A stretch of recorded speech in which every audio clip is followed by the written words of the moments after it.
పవన్ కళ్యాణ్ పై తీవ్ర స్థాయిలో విరుచుకుపడ్డారు వైసీపీ నేత ముద్రగడ పద్మనాభం. తన అమ్మాయిని ఒక వేదికపైకి పరిచయం చేసి రోడ్డు మీదకి లాగారని, తమ కుటుంబంలో చిచ్చు పెట్టారని ఆరోపించారు.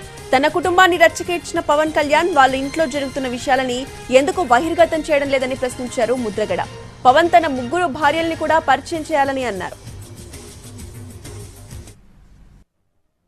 ఇప్పుడు ముద్రగడ పద్మనాభం కూతురు కాదే, ముద్రగడ పద్మనాభం ఇంటి పేరు లేదే, అమ్మాయికి సిగ్గు లేదా? పవన్ కళ్యాణ్ గారు, మా పేరు మీ డయాస్ను ఉపయోగిస్తావా? ఇది పద్ధత? మీ ఇద్దరు భార్యను కూడా పరిచయం చేయొచ్చు కదా, వదిలేసిన భార్యలను పరిచయం చేయొచ్చు కదా, డయాస్ మీద దిగుచ్చి పరిచయం చేయి, 3వ భార్య కూడా దిగుచ్చి పరిచయం చేయి. అంటే ఎదరోళ్ళు లోకువా?